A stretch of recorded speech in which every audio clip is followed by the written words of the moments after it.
But one day, like everyone, my ego kicks in, didn't close the deal. I'm pretty upset. And I'm just, it's okay to be upset. It's okay to be emotional. It's okay to have one day to yourself and curse and yell and scream. But the next day you get up off your ass and you keep going forward.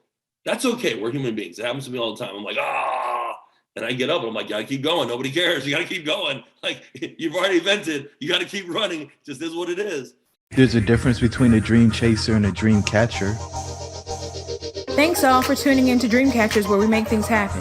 Dreamcatchers was formally launched to unlock the hidden potential in successful, self-motivated individuals who desire to take their life's work to the next level but need support to evolve. We are a collective group of professionals with various backgrounds that use our talents to assist those individuals in realizing their wildest dreams by providing education, inspiration, and direction. This podcast is where we share the lessons we've learned along the way to catching our dreams and give you some context around the how and the why to each approach to put you further ahead on the journey to catching your dream.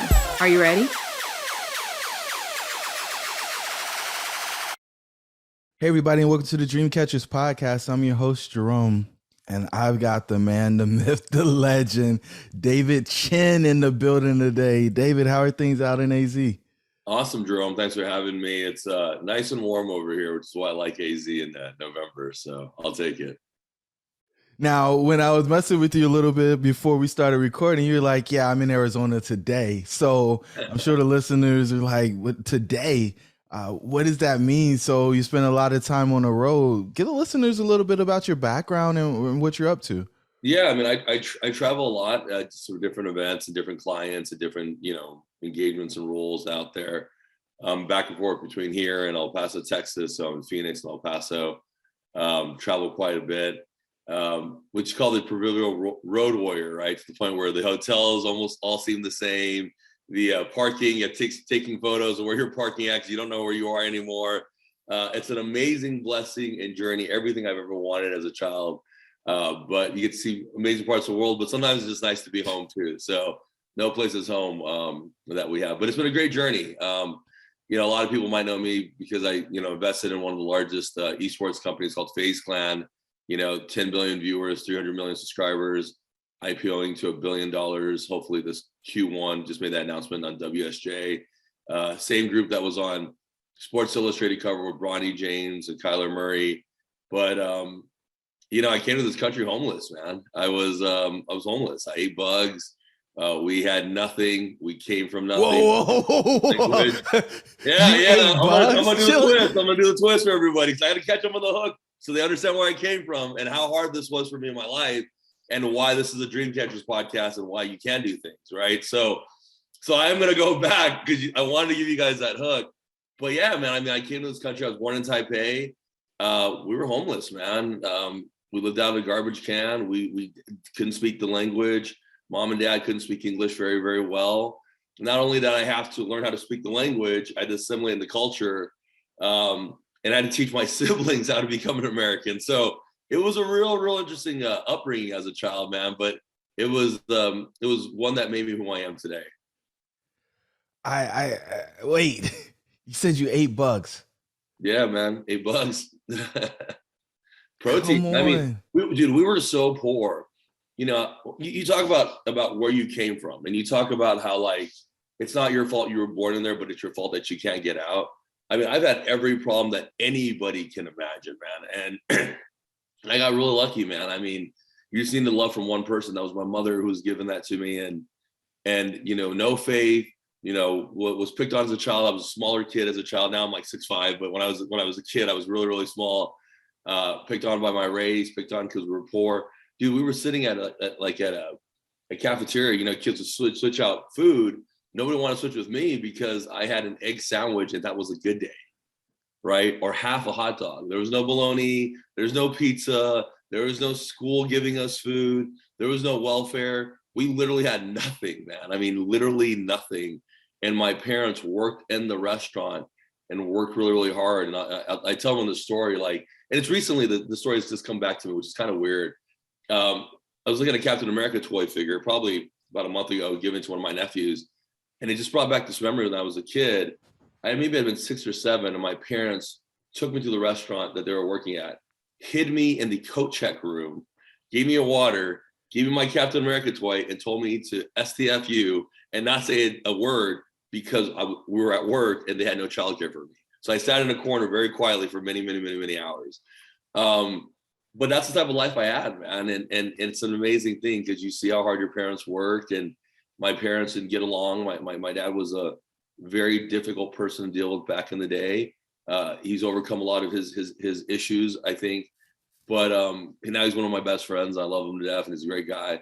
But that healing, that whole entire process while trying to learn the language, man, it's a lot. It was a lot that I had to go through as a kid, but it was a blessing because all the hardships of my life turned me into who I was today. And compassion was kind of the biggest one because I just understood how hard it was for a lot of people. Whoa.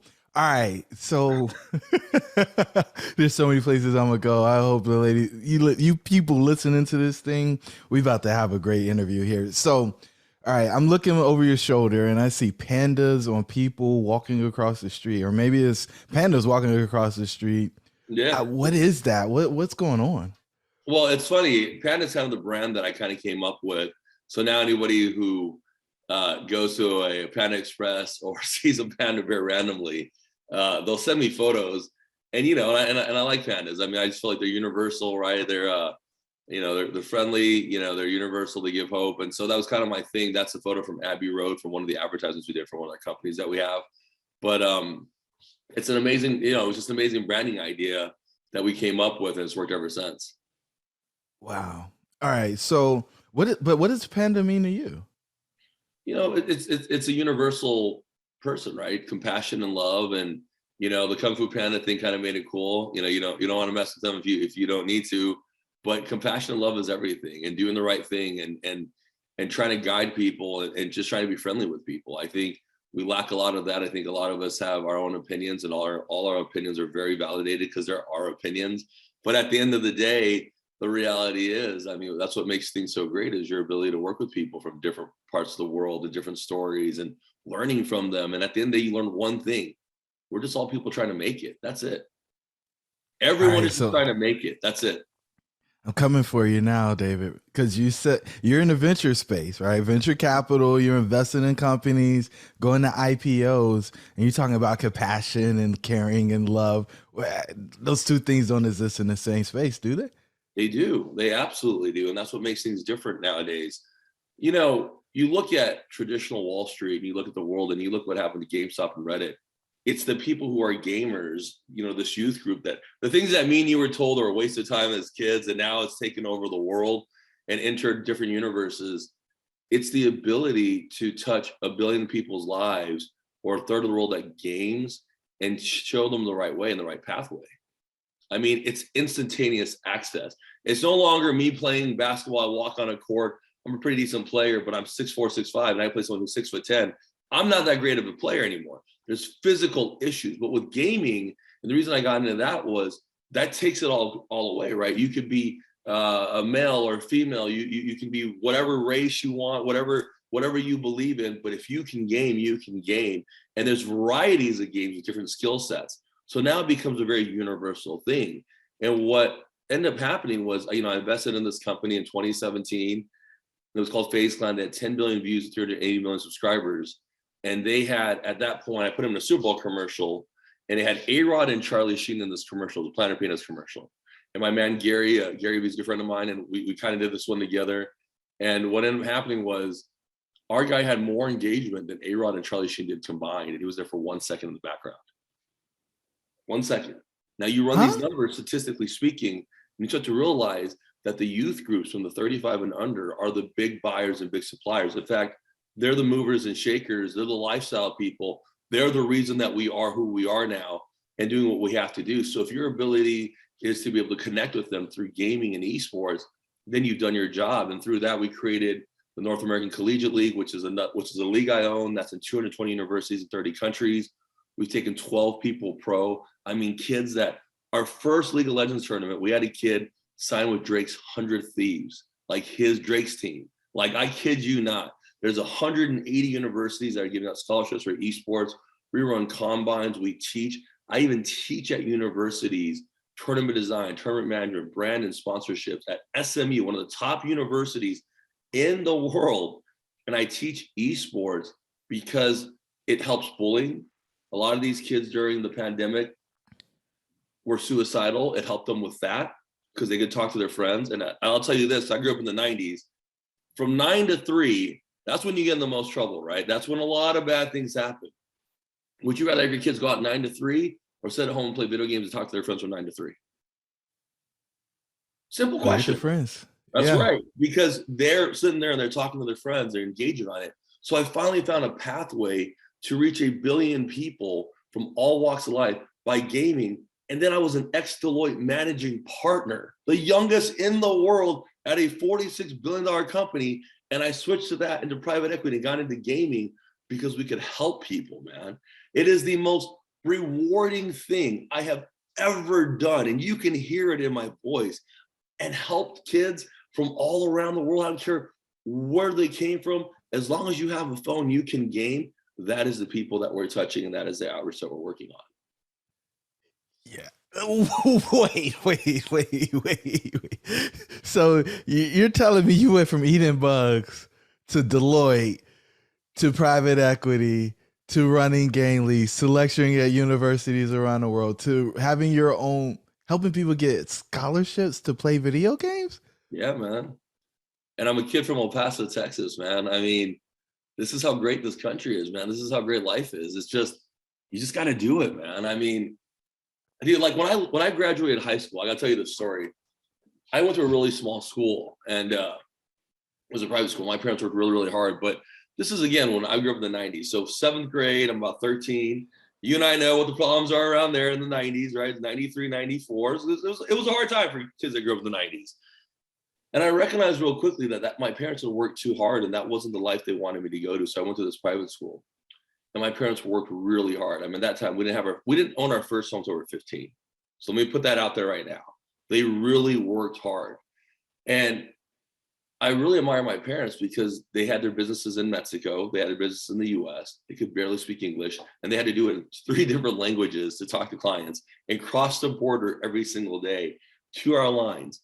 Like, we went to Mexico and then we went back to the US. It was the other way around. Like, so this is where your mind starts getting blown. But that's how I started learning to speak different languages. I speak 5 languages because I was able to be in a border area. And out of all the people at Deloitte, it's a $46 billion company. 80% of the largest companies work for us, largest accounting finance firm. 5 people could speak the languages I spoke. 4 of them worked for me. 1 is now the current minister of economy from Mexico to China. That's how big what we did. But when we started out in El Paso, my parents were working every single day. And when I graduated college, I had a teacher once write, she says, I don't want to give you a letter of recommendation because I'm going to say David's a nice kid and he works really hard, but he's probably not going to get that far in life. I had that actually said to me. So then I go to college at University of Arizona, and like most kids, dude, I'm 18. I'm not a man. I was nowhere near mature being a man. I think most men can agree at 18. We're not very mature people, dude. Now you're gonna give me all the freedom in the world and a little bit of money to go run around and cause a ruckus in college away from my family, but I've been with my family the whole entire time. And I dropped out. I spent 6 years there in college. And for most Asian kids, you should be a PhD. And I was a dummy degree, man. I was like a junior, like still trying to figure out my life because I couldn't figure out how to study and work more than a day a week. And this is in my 20s. So I was completely and utterly lost. And I made partner at Deloitte by 34. So that 12 years of my life, the transitions I did to get to where I am now, my 40s, it has been the most rewarding and the most honest journey I've ever been through. And I encourage every person to go through that and just look at yourself and see what you don't like. And the only reason you're not doing what you don't want to do is because you don't want to do it. It's just that simple. Like, all these kids can go out there and figure out how to get to Cancun with no money and figure out how to get there and are the biggest travel experts, but then you can't figure out how to do anything else when the whole world's knowledge is in the palm of your hands, but you can't figure it out. No, you don't care. And that's just the truth. That's what happened to me. And you know, they know how to plan out vacations and which car is coming and what is the new swag that's coming out and how the game is going to go. But you don't care to educate yourself. That's all on you, man. That's all on you. So that's what kind of happened to me. And ironically, now as I go back, I'm on the board of directors of my whole private school, my whole teachers, and like life is different. Like they all listen because they've seen the journey that's happened, and it just all falls on you at the end of the day, man. That's just really what it comes down to.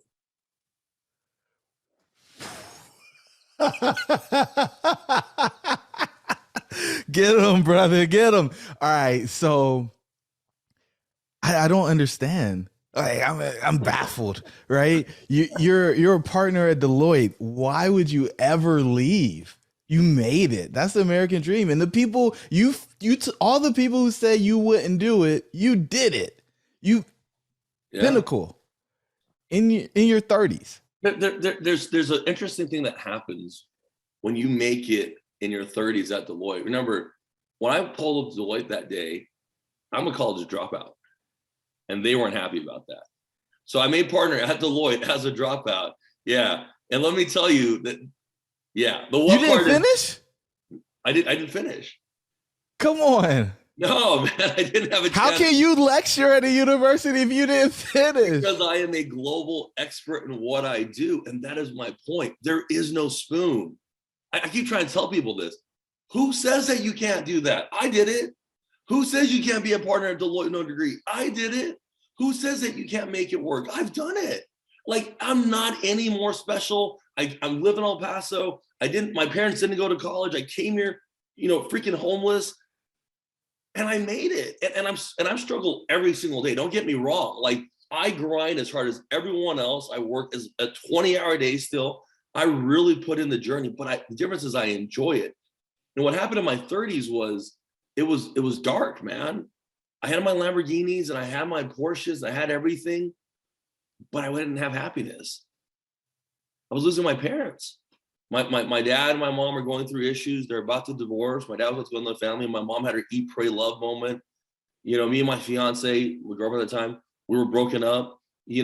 My life was really, really different because I caused a lot of my problems because of my ego as a man, right? It was always more. Think about this, Jerome.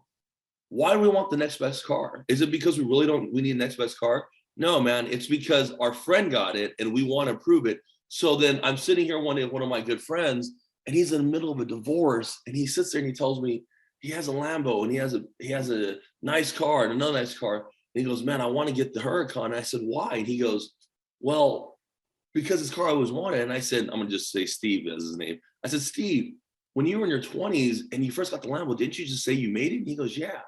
And he goes, well, why do you want the next one? He's like, because it's the car I want. And I'm like, but we have friends that own Aventadors and Bugattis and Paganis and helicopters and jets and 2 jets. Like, when is it enough?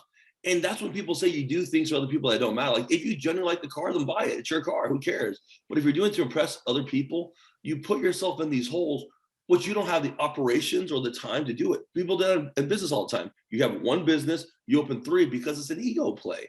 Everything in life has been screwed up because of your own ego, whether it's ego to prove to yourself or ego to prove to other people. And at 35, I was so unhappy being a partner at Deloitte, man. I didn't have it. I wasn't helping. I was helping economies and things like that, but dude, I wasn't genuinely helping people, bro. And that was the difference. It wasn't because I have a ton of money like Bill Gates and I can retire. I can't retire. I got to work every single day. If I fail today, my parents don't eat.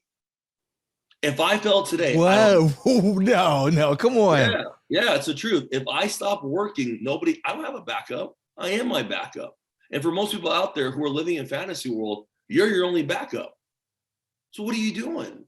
Why are you slowing down? Why aren't you doing what you're supposed to do? Like, who's going to save you? Nobody, because nobody cares.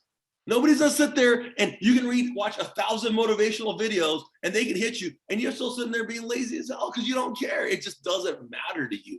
Success has to matter to you. And what is your version of success is very different from mine. But mine at that point was just a completion of just being happy, man. And in my mid-30s, I left Deloitte. I had to refine myself in my journey. And wait, whoa. Tell me the day. I need the story, right? I call this the red pill moment.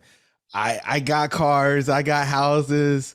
I'm walking away from it. What happened? Give me the play-by-play. The play-by-play was, here I am in my 30s and I'm at Deloitte and I have a target on my back because I was the only minority there.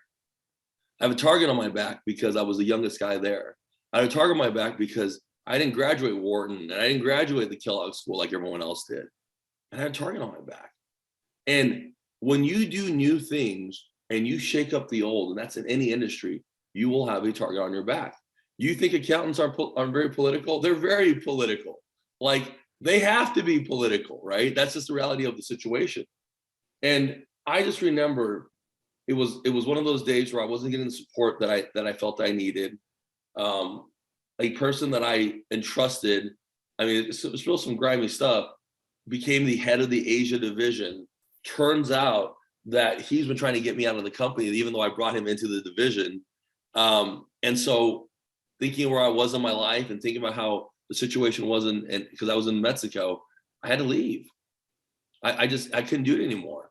And the peso started devaluating, and I had to cross the border. And I really kind of feared that the future wasn't there, because I didn't want to be there for another 20 years, unhappy, miserable, and not helping people that mattered to me. And so I hit it.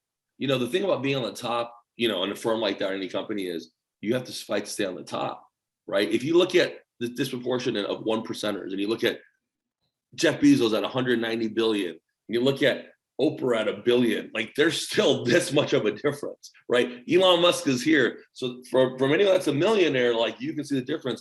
It's the same thing in these big firms, right? I was a managing partner and I ran a division of it, but I wasn't necessarily really happy and fulfilled. And when that had happened, and my parents were having issues, and I started having issues, and everything that a man thought he should be that we see on TV, I realized that none of that was right. I would tell people, like, if you're ashamed to see your mother on a Sunday, then you probably should have done it on a Saturday. And that's what I was living. And I had to change that around real quick. So for the next 8 months, I sat at home like a hermit. My niece was born, and here's this baby girl in my arm. And I've become everything I've hated, like everything my dad was, everything that we know is morally wrong, Jerome, everything that we get caught up in when it comes to the Joneses. I hated myself. I wasn't happy, man. And I've been there. I've been there. Keep going. And it's a revelation, because first thing is you blame everybody, and then you start manning up and you blame yourself. Then you start hitting with emotional engagements and issues that you thought you had overcame from childhood drama and whatever it is, right? For me, it was always watching Uncle Phil on TV and wishing I had an Uncle Phil, or me always wishing I had a dad like that. And, you know, my dad didn't know any better. He just tried his best the way he knew how to do it. It wasn't like he could Google it like I can Google it now and figure out what the right way of doing things are, you know? And so I learned to forgive him.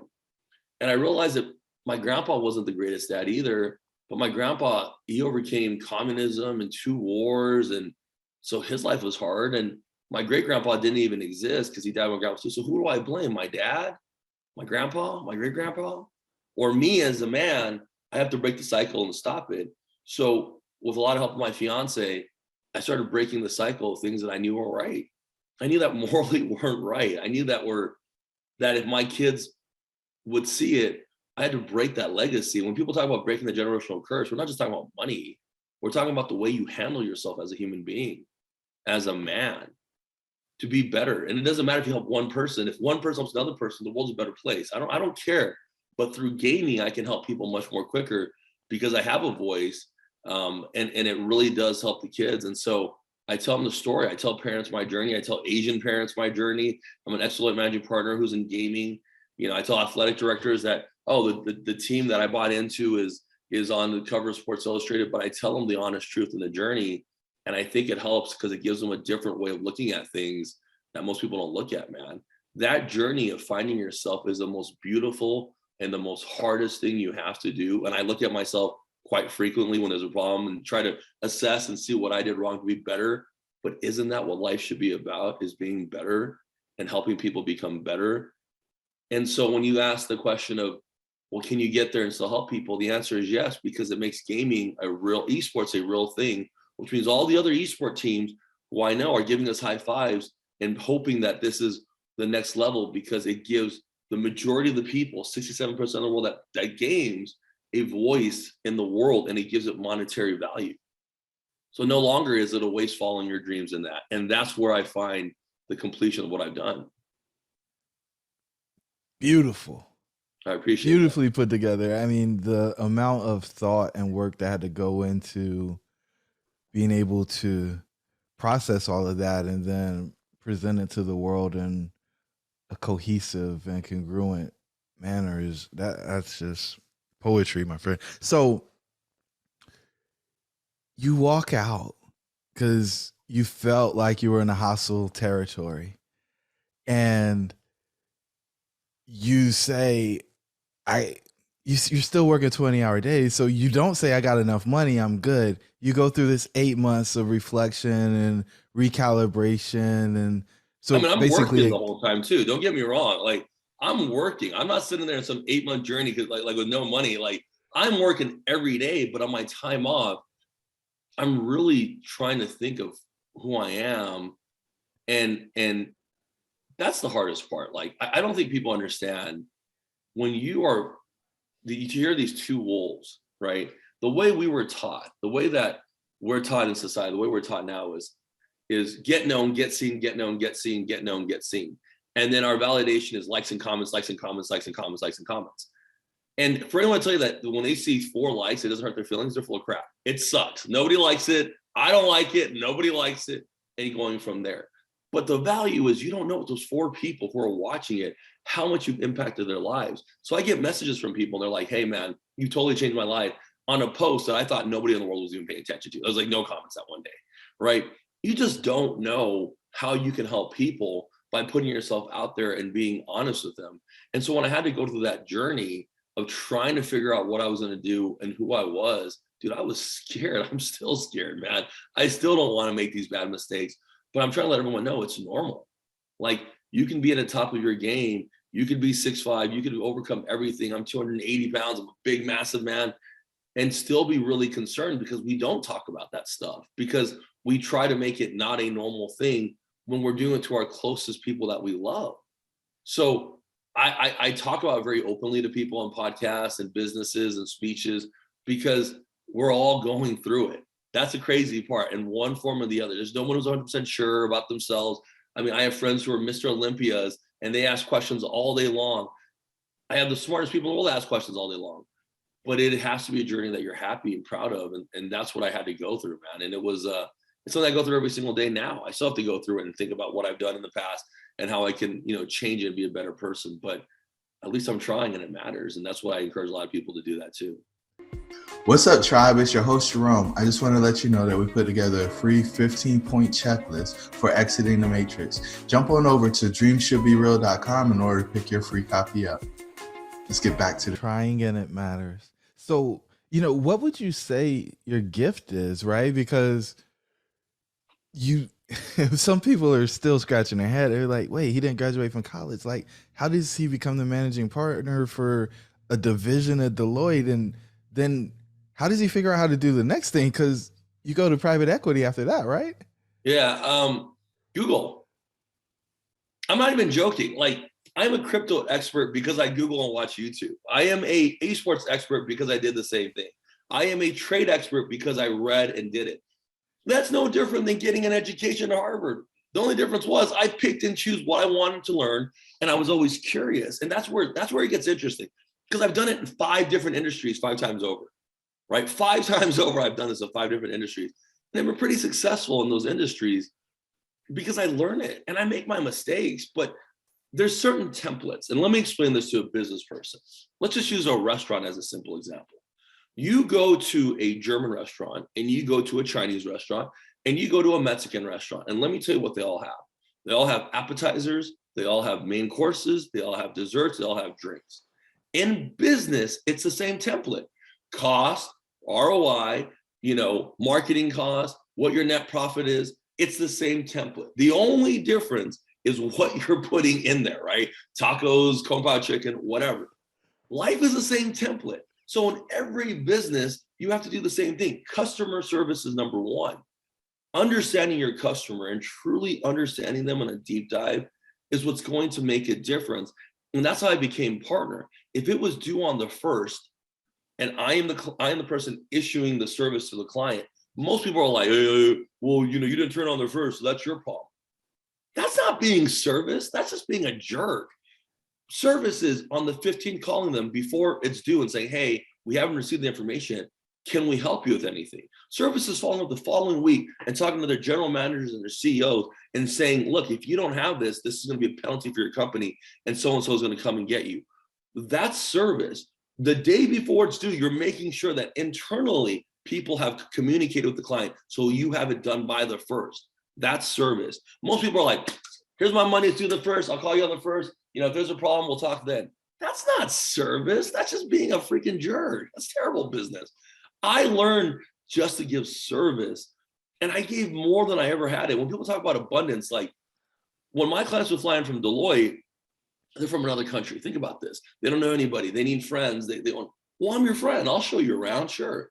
I had a list of which supermarkets to go to, which restaurants to eat at, where to shop, where not to shop, where Asian restaurants to shop at, so that they knew specifically that it mattered to them. Did anyone pay me to do that service? No, but what I did is I developed a real connection with the person. I really care. I genuinely care. And because I genuinely care, I have been able to skip the things that most people who generally don't care about people don't make it. They just don't. Like, I don't know how to explain this to you, man. When I left from being the big corporate Yahoo with the Lamborghini and the nice watches to becoming this person who probably has more than I've ever had in my life, I'll be straightforward with you, but it just genuinely trying to help people without saying what I'm going to get out of it, all the bad people started disappearing from my life. They just melted away. And all the good people, it didn't matter if it was like Aaron Jones, who's my business partner, or Rick Barry, who's my business partner. Like, think about these names. Or Austin Eckler, who's my business partner. Like, guys that I would have never been able to talk to started coming in my life because they were just good people. I can't even explain this to you, Jerome, but I will promise you this. There's a reason that every major person is saying it, because once they've discovered that giving without expecting true intentions, the universe just somehow takes care of itself. I can't explain it, but I can promise you it's true.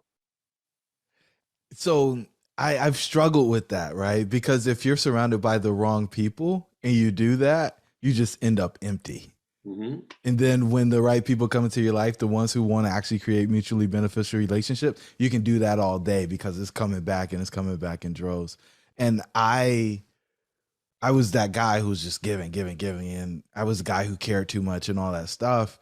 And I was doing it with people who saw a world the way that I tried to position you as, the venture capitalists who only cared about P&Ls. And you're like, no, that's not real. That's not me. This is who I am. And when you do that with people who only the old guard, right, only care about the P&Ls, like, that's why you had a target on your back.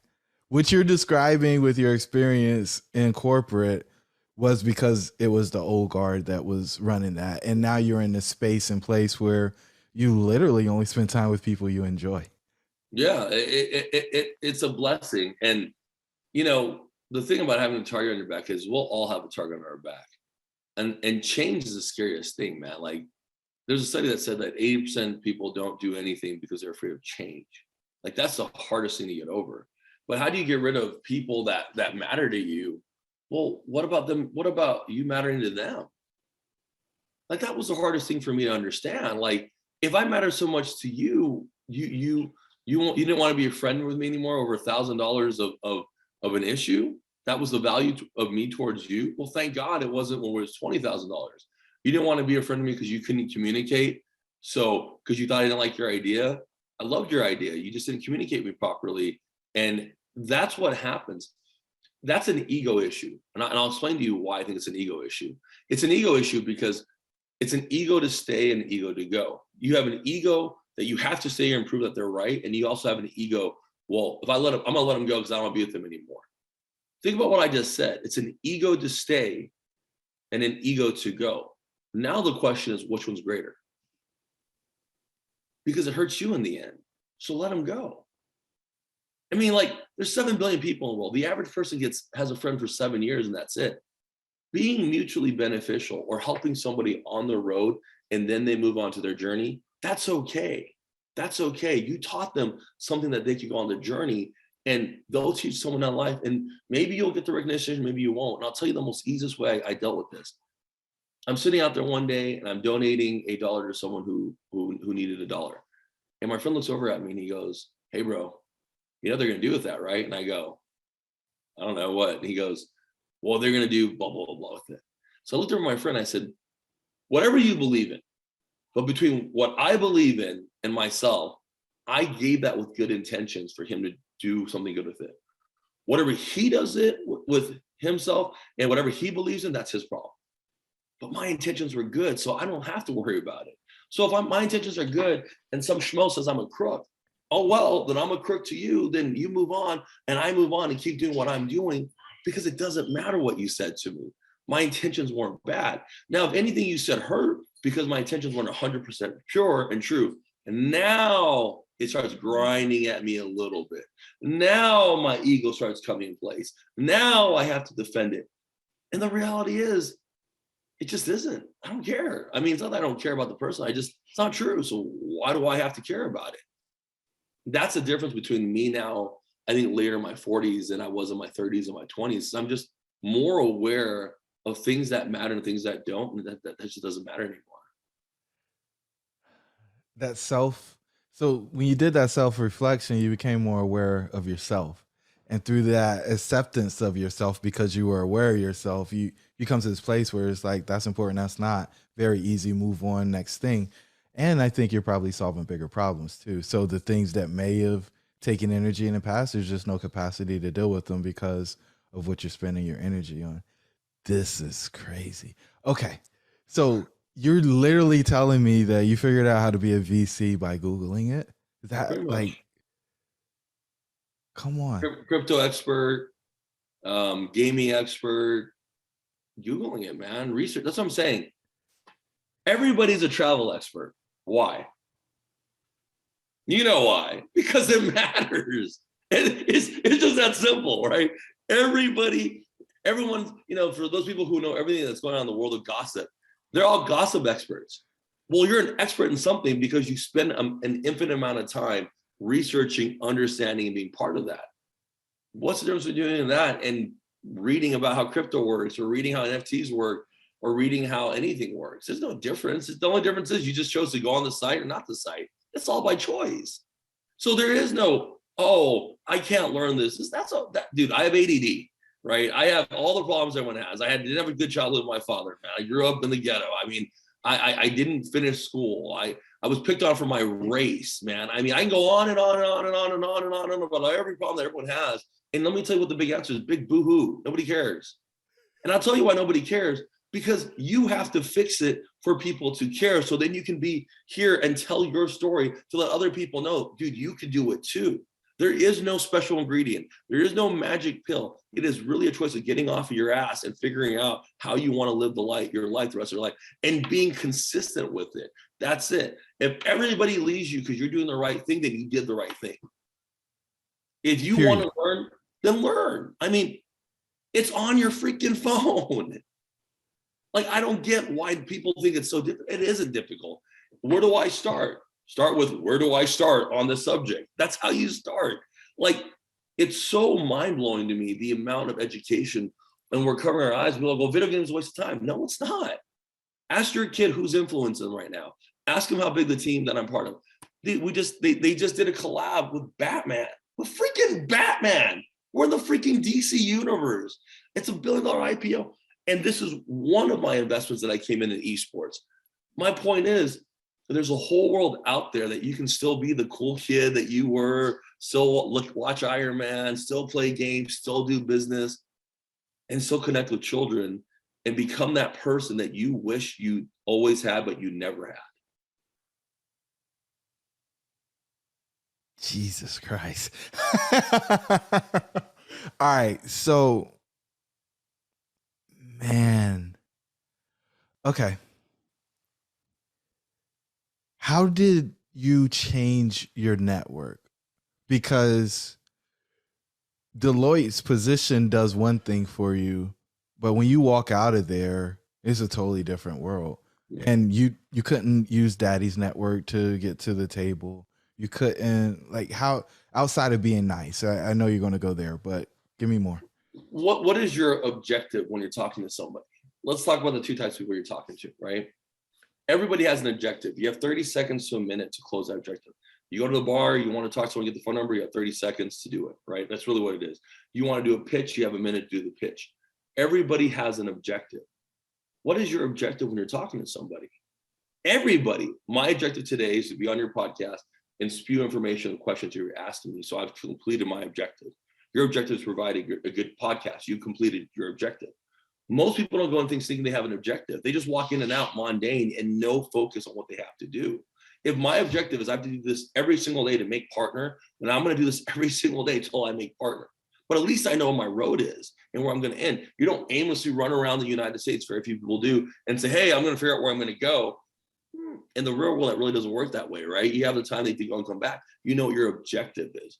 What's your objective, right? So if you're sitting here networking, you don't know anybody, there's levels to this. There's levels to get through these different levels of people. But it starts with the people you're talking to, which is nobody's bringing you down.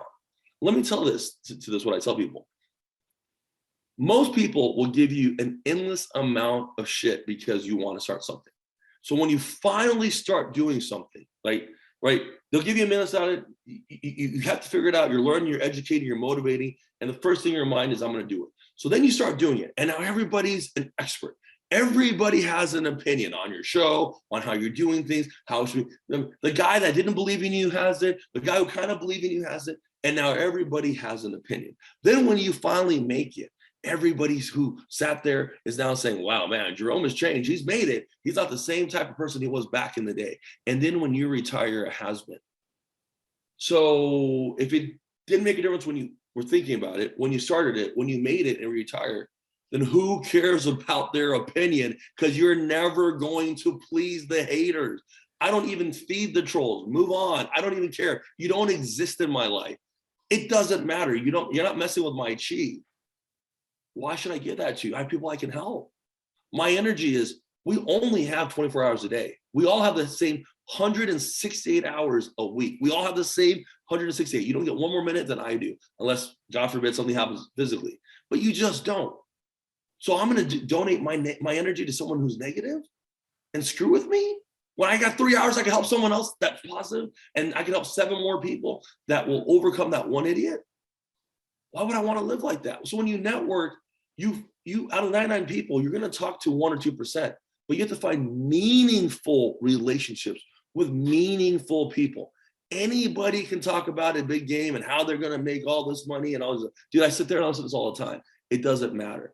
What is the meaningful process behind it? What are their real intentions? If making money is your real intention, I hate to tell you guys this, there's nobody in the world whose not real intention is to make money. The only difference between you and those people are, why are you trying to do this? And are the collective whole going to help you? If you swim with sharks and the only thing you care about money is, do you think the sharks are going to help you?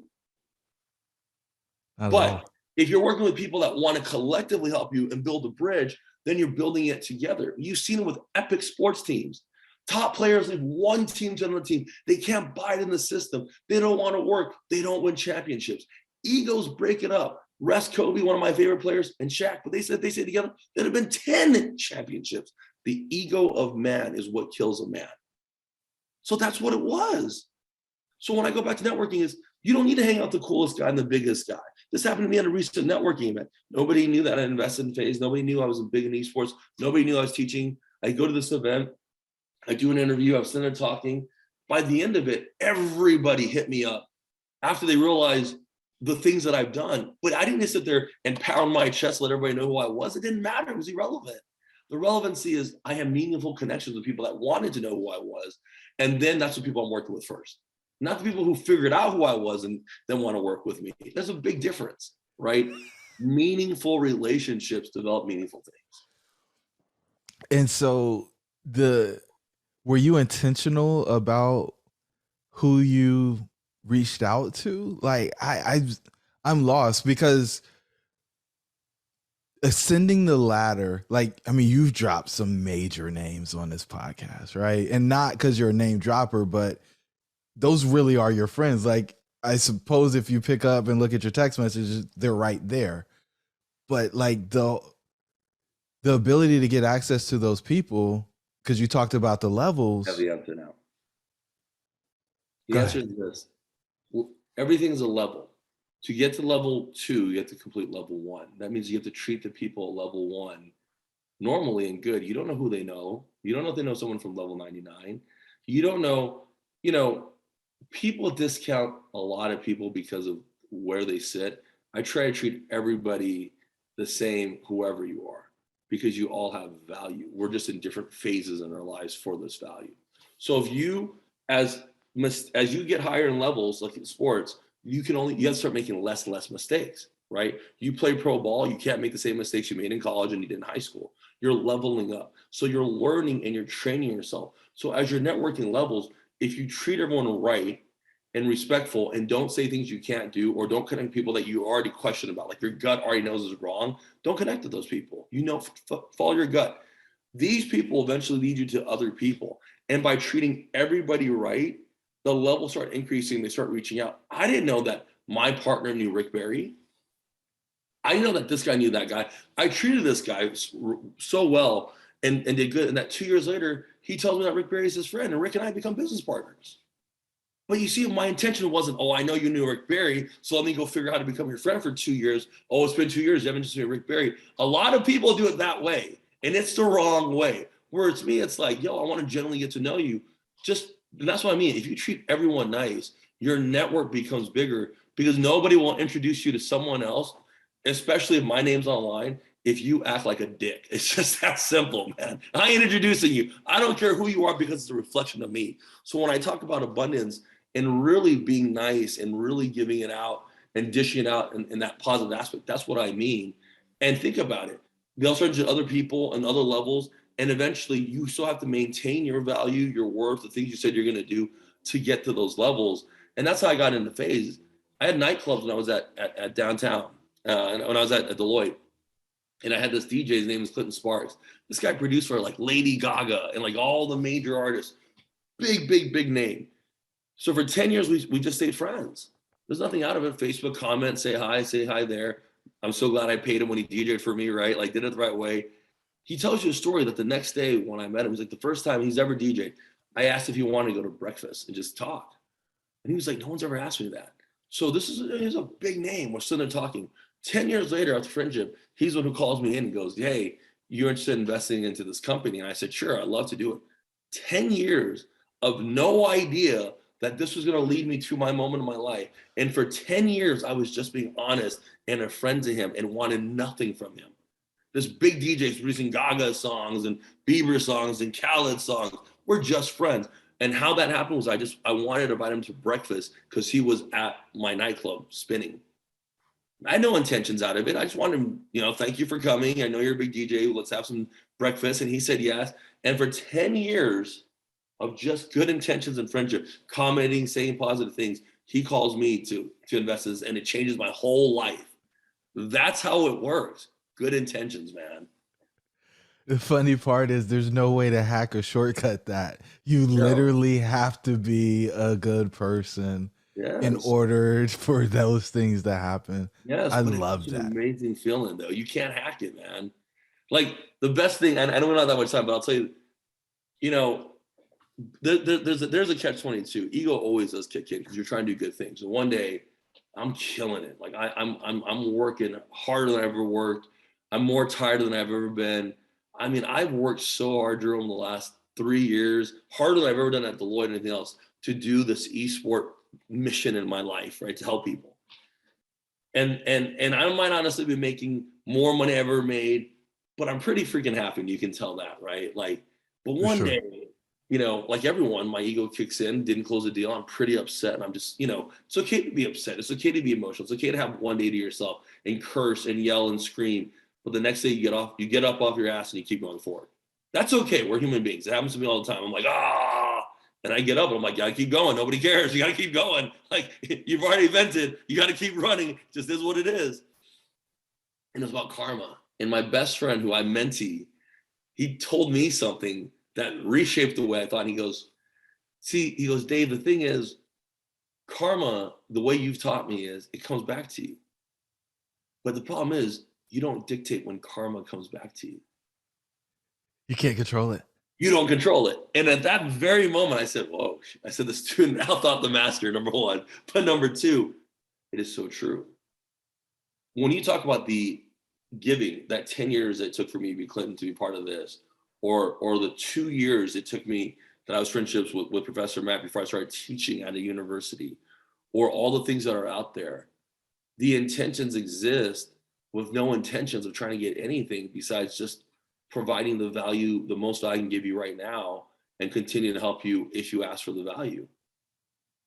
What happens after that is just an amazing thing. When it comes, it's a little bit of luck, don't get me wrong. But at the end of the day, if I can prove that an immigrant from Taiwan who was picked on, beat up, spit on for race, homeless, discriminated against, college dropout, was told he wasn't going to be shit his whole entire life, and can sit in front of a podcast now and have a top podcast, a top book, still grind out every single day and be absolutely completely happy with his life, then anybody can do it. And that's just the truth.